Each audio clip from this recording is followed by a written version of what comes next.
Bom, antes de mais nada, boa noite, amigos e amigas. Eu, naturalmente, sinto-me assim muito honrado e feliz diante dessa oportunidade de nos encontrarmos, a fim de tecermos algumas poucas considerações em torno desse nosso tema, girando aqui, talvez, as cogitações que nós mesmos recolhemos daquelas trazidas pelos benfeitores espirituais. É importante frisar, aliás, que essa temática do bem e do mal, ela é amplamente desenvolvida por, especialmente, é claro, evidente, considerando a obra da codificação, ela é especialmente desenvolvida por Allan Kardec e os espíritos reveladores.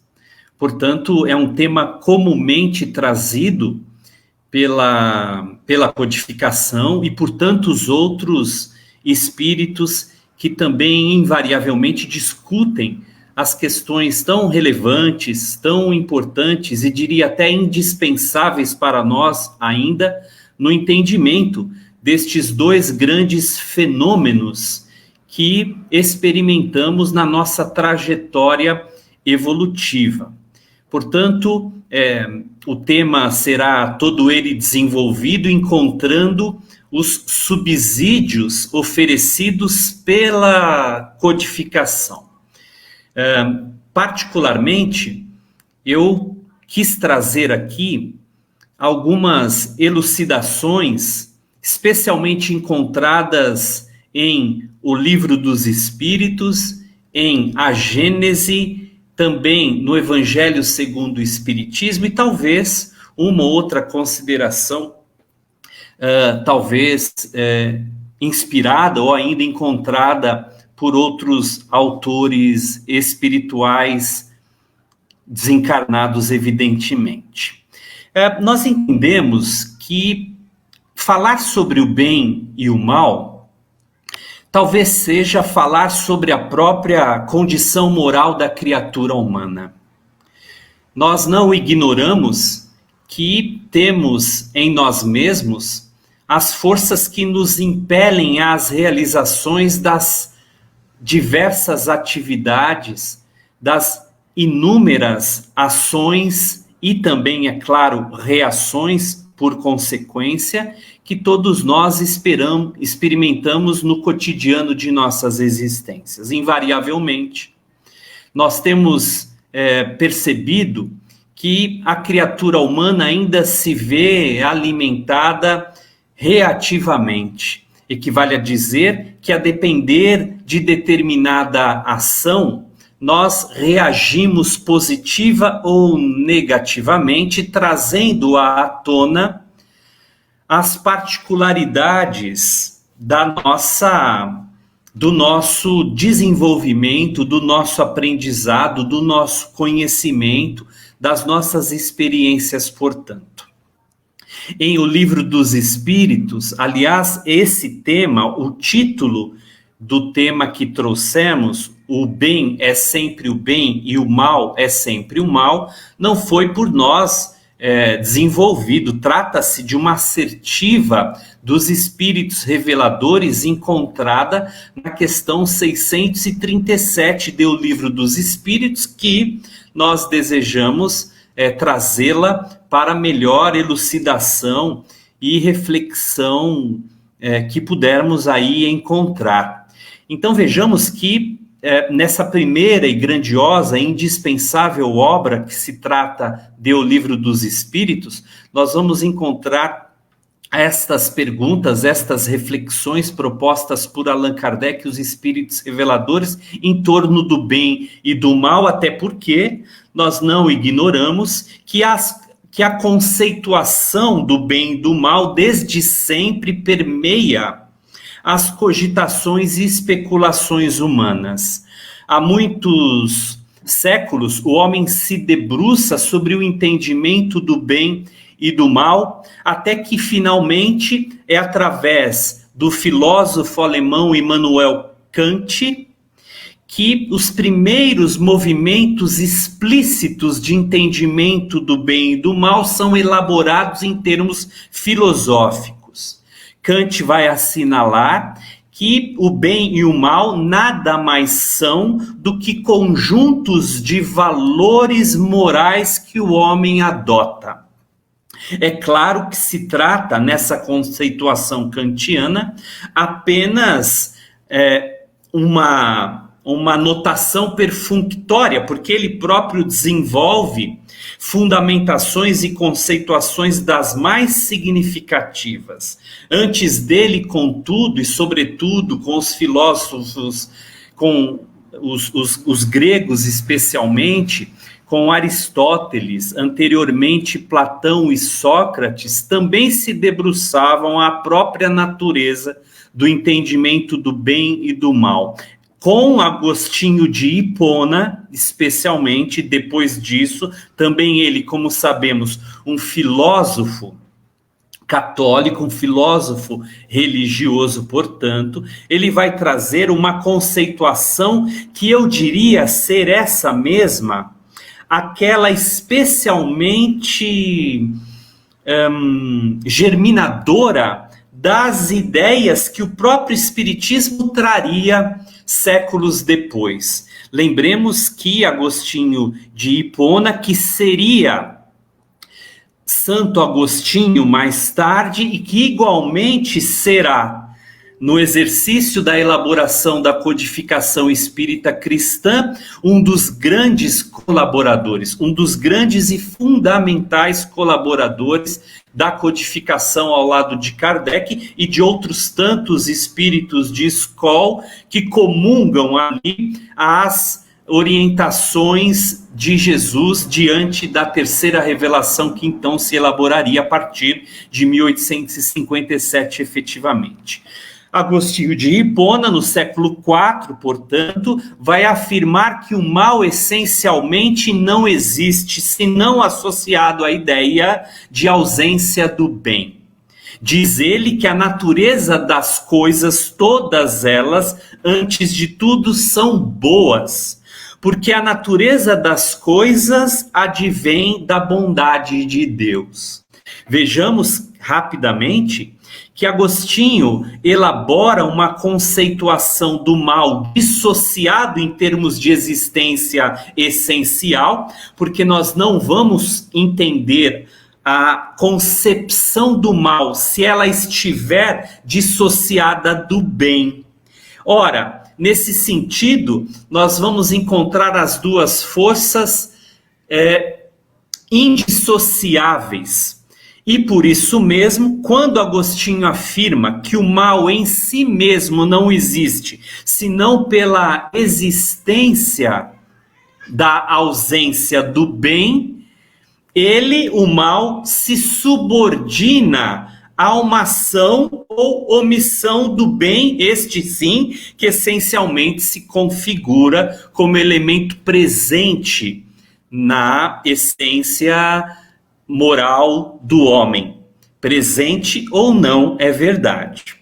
Ora, se trata também aqui de uma certa analogia, inclusive hoje estimulada pela própria física. Vejamos que há conceitos que só existem em contraposição de outros.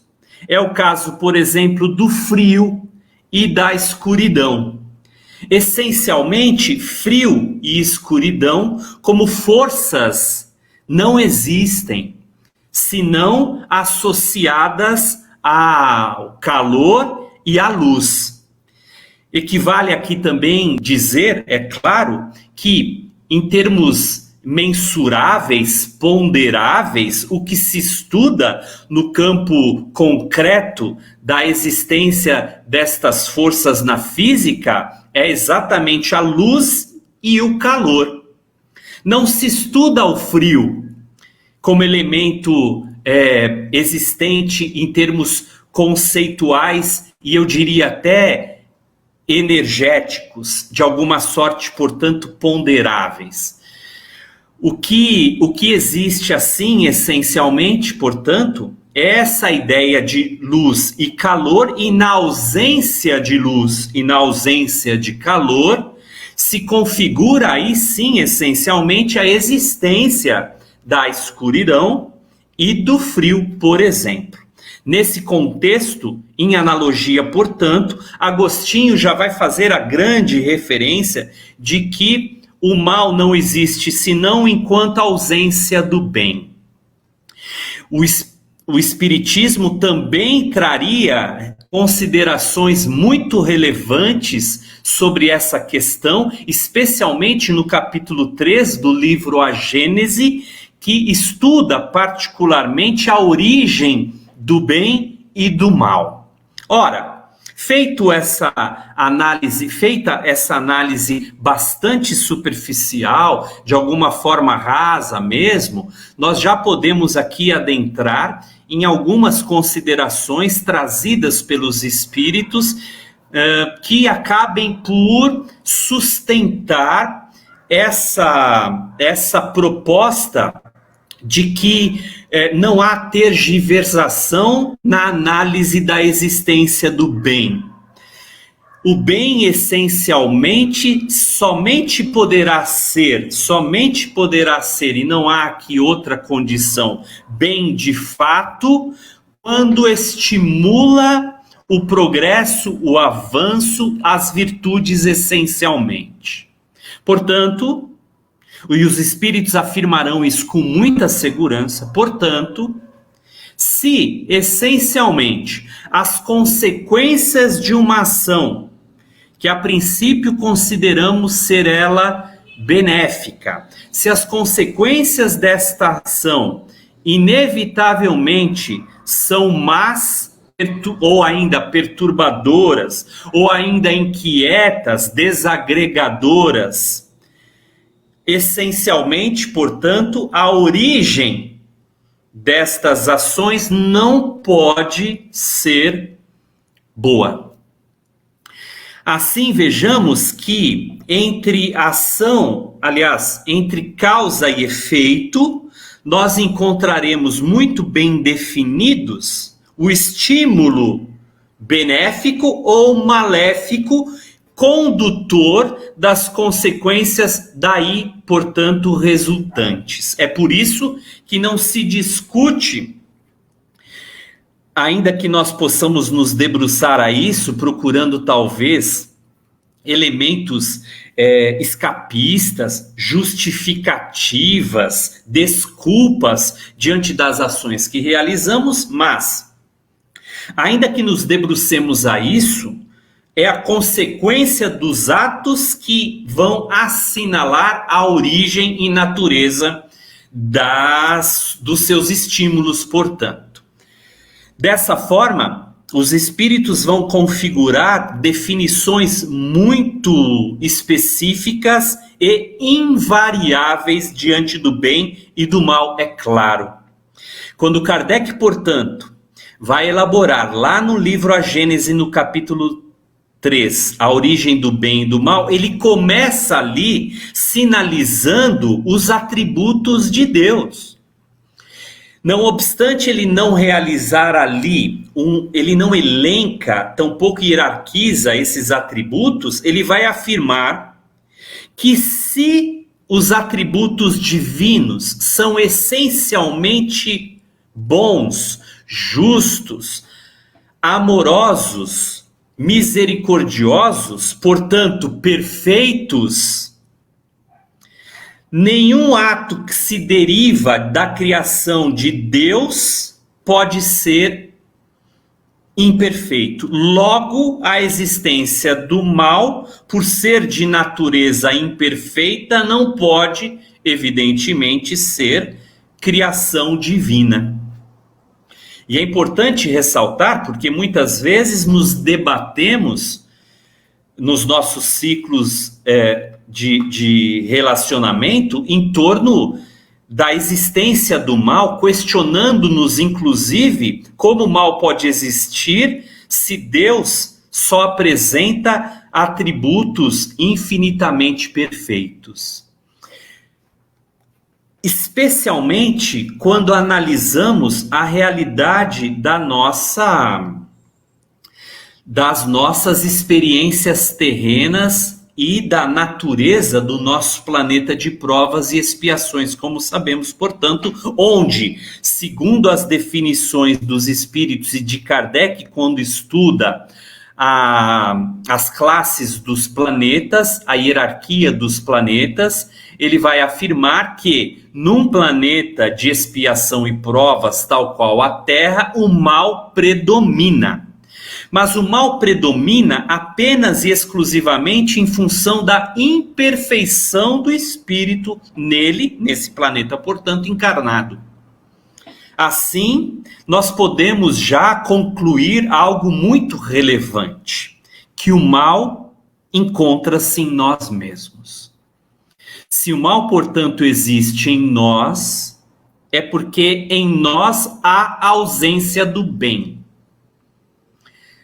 À medida, portanto, e aqui nós já vamos nos remeter às conclusões que daqui a um tempinho nós vamos tratar, sobretudo estudando as questões 8913 e 913 do Livro dos Espíritos.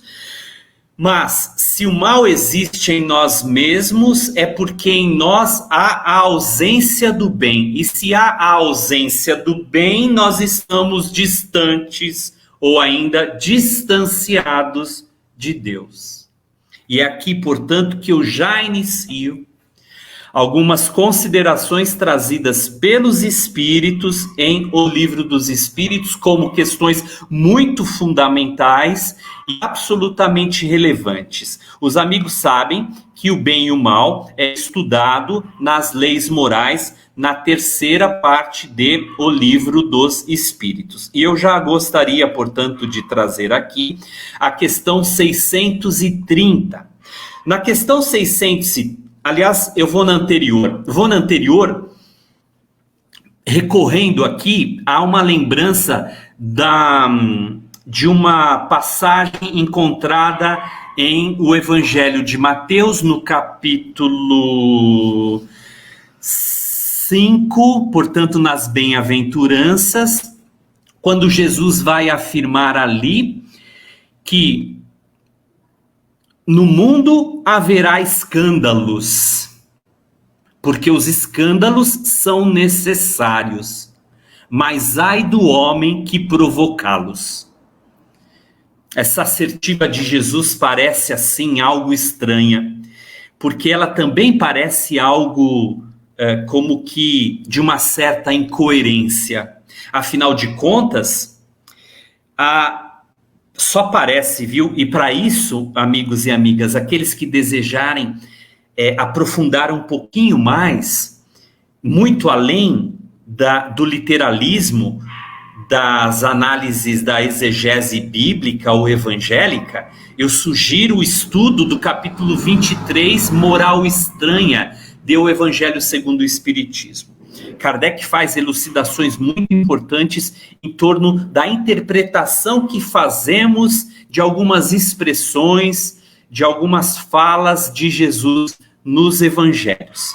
Bom, se Jesus, então, portanto, aqui em Mateus vai afirmar que o mal é necessário, que no mundo há escândalos, porque no mundo os escândalos são necessários, e nós vamos entender aqui escândalo. Kardec também faz uma interessante consideração no Evangelho segundo o Espiritismo, onde ele vai falar que escândalo, antes de tudo, é essencialmente o mal moral. Ora, se o escândalo, portanto, é um mal moral, por consequência, mais uma vez, nós vamos entender a imperfeição moral e a existência do mal na Terra como algo ainda necessário. É curioso quando nós pensamos nisso, porque nós nos perguntamos, ora, por que o mal ainda aqui é necessário? Deus não poderia, talvez, ter tirado o mal do mundo, permitindo assim que a criatura humana pudesse, quem sabe, crescer em aprendizado de outra forma? É evidente que ele poderia. Ele poderia, claro, se a criatura, e falo aqui da criatura humana exclusivamente, portanto, seguisse as próprias leis de Deus. Como ela não faz isso, invariavelmente, se afastando de Deus porque não segue as suas leis, ela é geradora de malefícios para si e para os outros. E a própria justiça divina se utiliza do mal como agente corretivo e reparador na educação dos espíritos vinculados ao planeta Terra, evidentemente. Assim é que, portanto, a justiça se utiliza do mal para o progresso, para o avanço, para o aprimoramento e aprendizado do homem. Não sou eu quem digo, são os espíritos que afirmam isso e nós vamos chegar lá. Ora, essa passagem trazida por Jesus no Evangelho de Mateus, falando do escândalo, e Kardec falando que escândalo é um mal moral, nos impele a obrigatoriamente considerar aqui a questão 629, que definição se pode dar sobre a moral.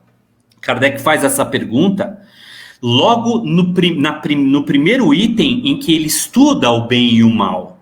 Vejamos aqui que Kardec vai, logo de início, falar sobre a moral, entendendo que é ela que abraça a concepção conceitual e filosófica destas duas forças de impulsionamento ainda do homem em termos de realização e, é claro, em termos de aprendizado, dano e reparação, portanto. Que definição se pode dar da moral? Os espíritos reveladores responderão a Allan Kardec: a moral é a regra do bem proceder, isto é, de distinguir o bem do mal. Então vejamos que a moral é o elemento que aos poucos vamos desenvolvendo, capaz de nos habilitarmos à elaboração do discernimento entre o bem e o mal. Discernir, portanto, é distinguir com qualidade. A benfeitora Joana de Anjos vai afirmar que discernir é escolher com acerto. A nossa capacidade de discernimento, portanto, submetida ao entendimento, à compreensão da moral e da inteligência, nos habilitarão a entender o que é certo e o que é errado, o que é o bem e o que é o mal. Aí, os espíritos continuarão aqui considerando Allan Kardec. Funda-se na observância da lei de Deus, ou seja, bem e mal estão correlatos à observância da lei de Deus. O homem procede o bem quando tudo faz pelo bem de todos, porque então cumpre a lei de Deus. E aqui é uma questão crucial, porque, amigos e amigas, as orientações definitivas trazidas aqui pelos espíritos reveladores incluem nas nossas ações do bem o benefício a todos. A todos. Não somente aos nossos, não somente a quem amamos, não somente a quem simpatizamos, mas essencialmente a todos. Daí, agora sim, na questão 630, Kardec vai aprofundar um pouquinho mais em torno das cogitações que ele, então, se via impelido a realizar dentro desse tema. Como se pode distinguir o bem do mal? Ora, se a moral é a elaboração definitiva, adequada para o discernimento do bem e do mal, Kardec agora pergunta, sim, mas como fazemos isso? É agora que definitivamente essa associação à lei de Deus se estabelece. Porque os espíritos responderão, o bem é tudo aquilo que é conforme à lei de Deus. O mal é tudo que lhe é contrário. É por isso que eu há pouco dizia que se vivemos num mundo de expiação e provas, onde o mal prevalece, e o mal só prevalece porque ele existe dentro de nós, e o mal só existe pela ausência do bem, significa, portanto, afirmar que a ausência do bem em si manifestando o mal é porque estamos contrários à lei de Deus. Quem está contrário à lei de Deus está dela afastado. Cada vez, portanto, que nos vemos pelas circunstâncias mais variadas, motivados, consciente ou inconscientemente, a realizar o mal, nós nos afastamos das leis divinas. O bem é tudo aquilo que é conforme às leis de Deus e o mal, tudo que lhe é contrário, tudo que lhe é oposto. Assim, fazer o bem é proceder de acordo com a lei de Deus e fazer o mal é infringi-la. Bom, nós podemos aqui então perguntar, ora, mas o que é a lei de Deus, né? Jesus também vai tratar da lei. Ele vai dizer, fazei com os outros aquilo que desejais que os outros lhe façam. Daí deriva toda a lei e os profetas. Mais ainda, pouco antes dessas perguntas, Kardec assinalaria uma questão que é muito discutida, muito presente no cotidiano dos estudos e das palestras espiritistas, que é exatamente onde estão escritas as leis de Deus. Os espíritos dizem, afirmando na consciência humana. É por isso que nenhum de nós poderá alegar ignorância quando efetivamente conhecemos algo de desperto, algo de lúcido, algo de saber em torno das leis de Deus. Essa advertência, portanto, é uma condição sine qua non do nosso conhecimento, porque a tomada de consciência, amigos e amigas, ela é invariavelmente definitiva. Não é possível, a nenhum de nós será possível simplesmente abdicarmos de algo que já tomamos consciência. É por isso que a tomada de consciência é irreversível. Uma vez sabido, uma vez conhecido, nós não podemos dizer, portanto, que não mais sabemos o que não mais sabíamos, e por conta disso mesmo, que Jesus vai afirmar a cada um segundo as suas obras, e o apóstolo Tiago vai afirmar também com segurança que a ignorância absolve. De fato, nós vamos ser mais ou menos responsáveis e também responsabilizados pelo mal que fazemos. Muito bem, agora eu gostaria de ir, agora sim, para o tema essencial, não obstante nós estarmos dentro dele, mas o que dá origem à titulação da nossa preleção dessa noite. O bem é sempre o bem e o mal é sempre o mal. São os espíritos reveladores, como eu disse há pouco, que asseveram essa orientação nessa questão 636. São absolutos, pergunta Kardec, são absolutos para todos os homens o bem e o mal? E essa é uma questão muito importante, amigos e amigas, porque muitas vezes nós achamos que os outros devem ter ou deveriam ter as mesmas posturas e entendimentos que nós. Nós questionamos muito o entendimento dos outros diante daquele que nós construímos em nós mesmos. Nós esquecemos que muitas vezes uma pessoa realiza o que é considerado mal por contingências, às vezes, imprevisíveis.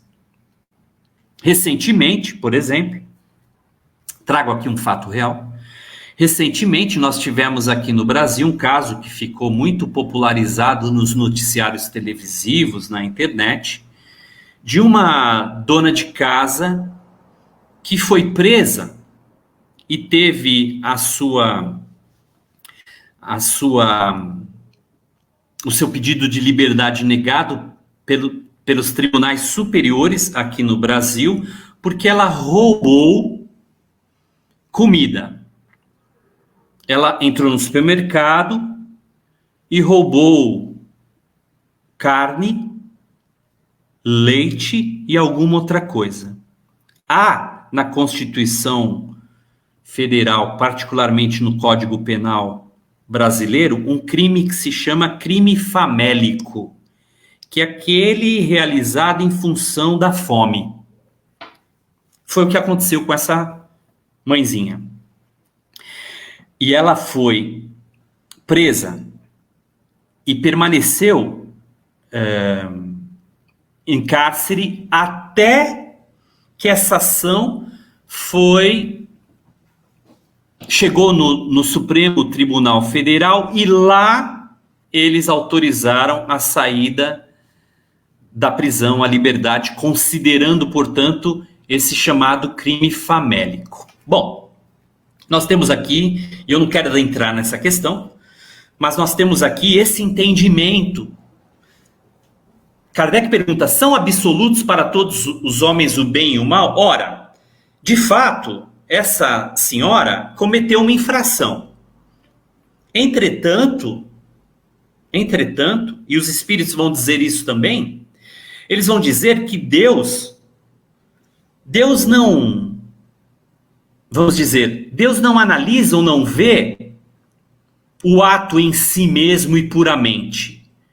Antes, porém, ele percebe, analisa, entende e sabe, evidente, a intenção. É por isso que na análise dos dramas do mundo, existem atenuantes e agravantes que invariavelmente o homem desconhece.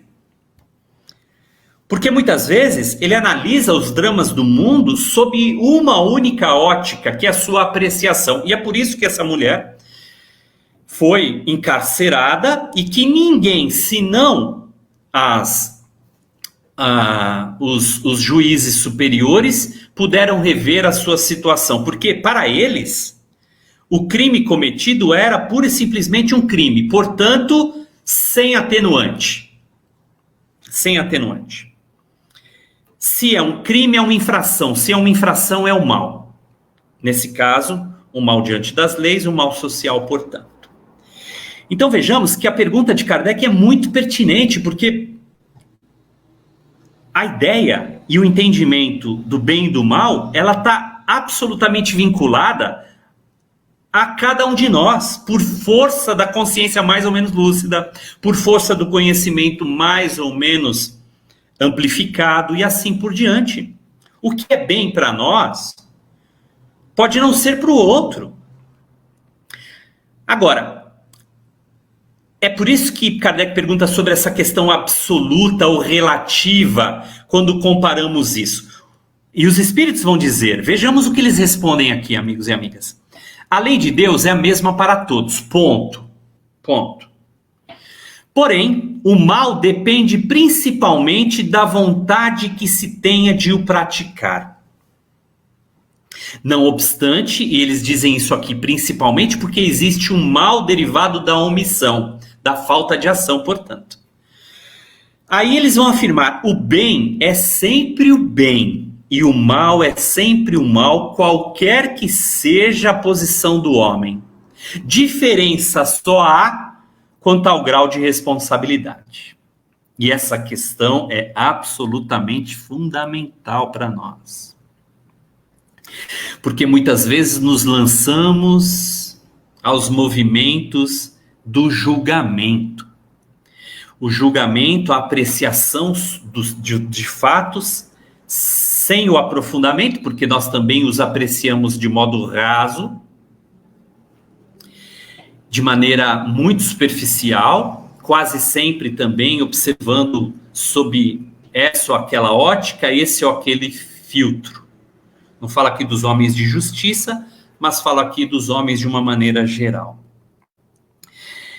E porque nós não apreciamos a realidade dos fatos, nós não penetramos com profundidade no estado das coisas.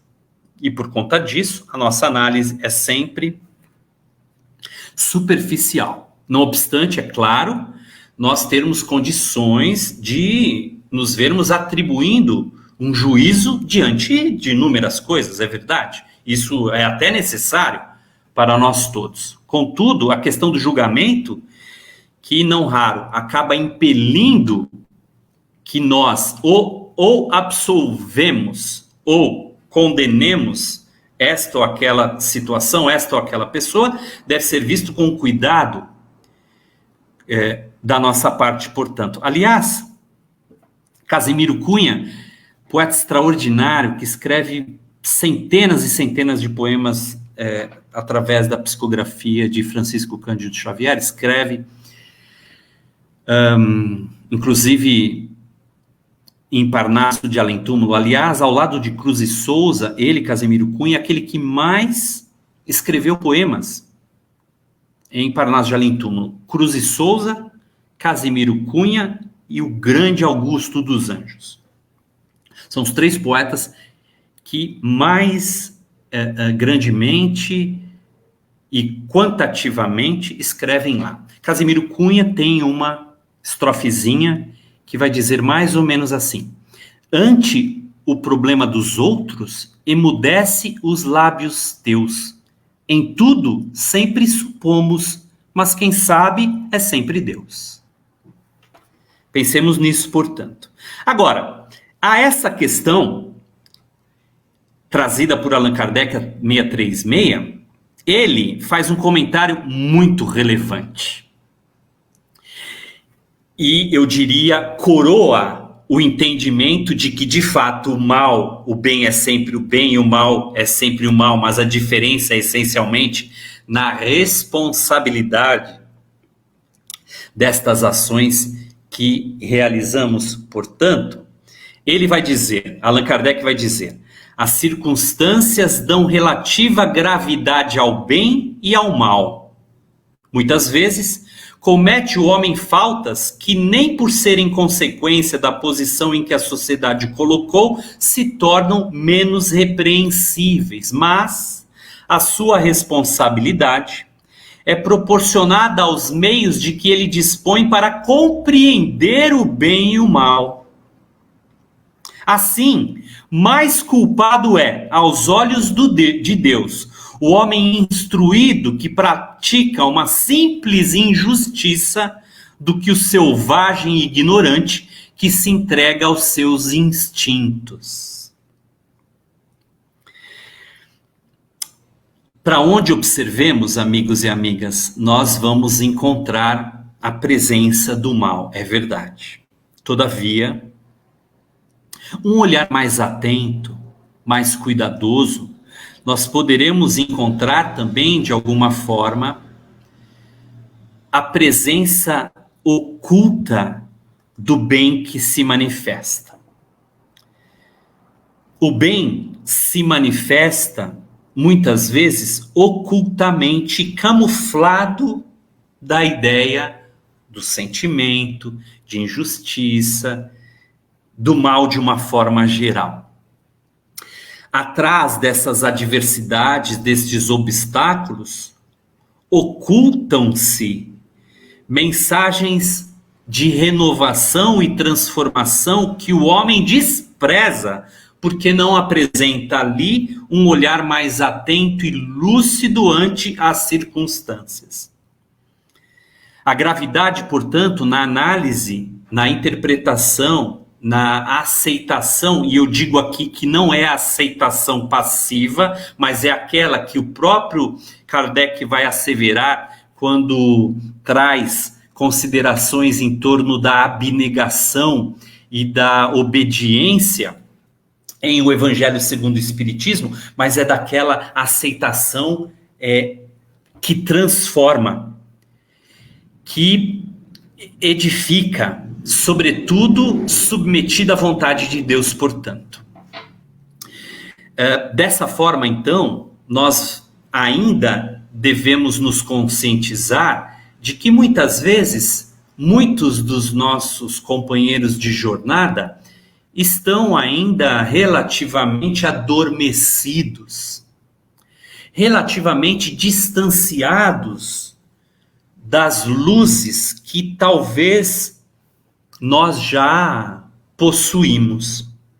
Digo talvez porque até isso também, às vezes, nós nos iludimos, acreditamos que temos determinadas coisas ou que possuímos determinadas virtudes, quando na verdade, na hora da prova, nós nos damos conta de que ainda nos falta muita coisa a adquirir. Paulo de Tarso, aliás, trazendo uma importante assertiva na sua carta aos Efésios, no capítulo 5, no versículo 14, vai dizer: Ei, tu que dormes, desperta dentre os mortos, levanta-te, e o Cristo te esclarecerá. Vede, pois, como andais, não como nécios, mas como sábios, remindo o tempo, porquanto os dias são maus. Olha que extraordinária orientação paulina. Do começo ao fim ela é perfeita, né?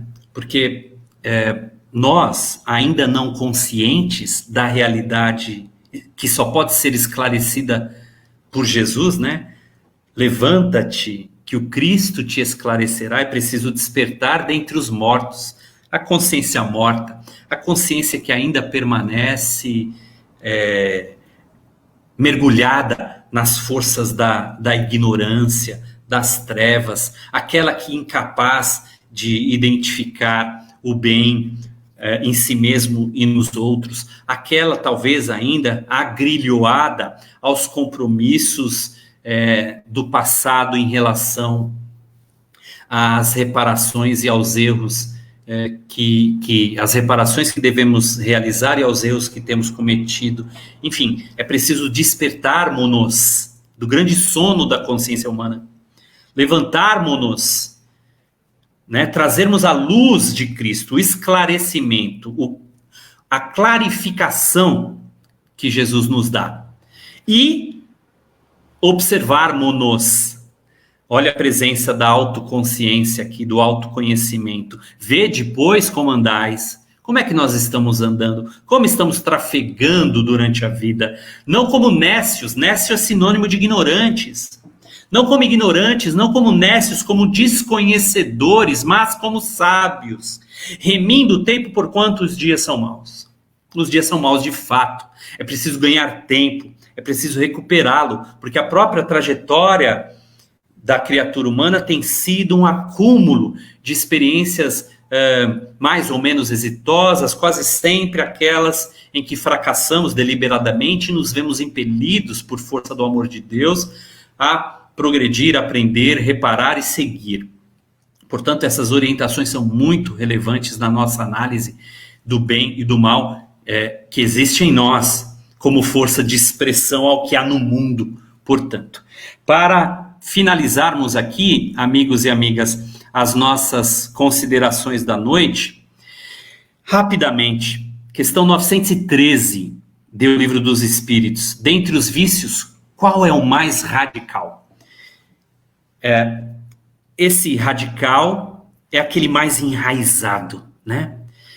Os espíritos responderão: temo-lo dito muitas vezes, é o egoísmo. Daí resulta todo o mal. Egoísmo, daí resulta todo o mal. Se há algo de mal em nós, é porque ainda somos egoístas. É porque ainda não estamos pensando nos outros.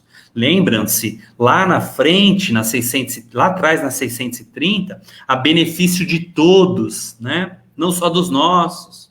Porque nós também temos aqui uma relação, muitas vezes, egocentrista com aqueles que nos são mais próximos, né? Com o nosso núcleo doméstico, com o nosso núcleo profissional, etc, etc. Aqueles que se antagonizam, muitas vezes são colocados à margem, distanciados, né? Um ditado que vocês todos conhecem: aos amigos tudo, aos inimigos a lei, né? Então vejamos que nós muitas vezes transitamos dentro dessa cena, nesse espetáculo egoísta que muitas vezes não assumimos como uma realidade presente entre nós. 913, vício mais radical, o egoísmo, porque deriva todo o mal. E essa pergunta, 893, que é de uma beleza impressionante. Qual a mais meritória de todas as virtudes? Eu adoro essa questão, né? Porque às vezes a gente também elenca, será que eu estou fazendo é bom bastante, né? Fazer o bem, o que seria o máximo? Qual a virtude mais extraordinária? Qual a virtude mais meritória? Os espíritos vão dizer: toda virtude tem seu mérito próprio, porque todas indicam progresso na senda do bem. A virtude sempre que há resistência voluntária ao arrastamento dos maus pendores. Porém, a sublimidade da virtude está no sacrifício do interesse pessoal. Só se sacrifica aquele que legitimamente reconhece o teu egoísmo, mas renuncia de si mesmo para dar-se ao outro. A virtude, a sublimidade da virtude está no sacrifício do interesse pessoal pelo bem do próximo, sem pensamento oculto. Portanto, os espíritos dizem: a mais meritória de todas as virtudes é aquela que se assenta na mais desinteressada caridade. É a vida de Jesus, amigos e amigas. É a vida de Jesus. Seu sacrifício foi tal por amor, para ensinar o amor. Aquele que quiser vir após mim, negue-se a si mesmo, carregue a sua própria cruz e me siga. Portanto, todos nós, como aprendizes do Cristo, queremos segui-lo, mas é preciso antes que renunciemos a nós mesmos. Renunciar a nós mesmos não é perder a nossa identidade, mas é, sobretudo, perder o nosso egoísmo. É abdicar do eu, é renunciar ao ego. Por conta disso, seguir-lhe os passos carregando a cruz, porque todos as possuímos. Indiscutivelmente, todos temos as nossas próprias dificuldades e limitações. A essência, portanto, de que em nós há estas duas forças presentes, do bem e do mal, e conhecê-las, é renunciar ao mal que há em nós, a benefício do bem, portanto, que podemos fazer. Mais uma vez, sem desculpas, sem justificativas, sem escapismos, sem tergiversar. O bem é sempre o bem e o mal é sempre o mal. Nós já sabemos disso. A pergunta é: os outros sabem? Amigos e amigas, mais uma vez eu agradeço o carinhoso convite, agradeço a atenção, a generosidade de todos vocês. Eu espero que possamos nos reencontrar oportunamente. Desejo que todos tenham um excelente final de semana em família e que possamos, quiçá, refletir sobre estas considerações trazidas aqui pelos amigos espirituais, por Kardec, pelos grandes espíritos reveladores. Muita paz a todos, que Deus os abençoe. Obrigado.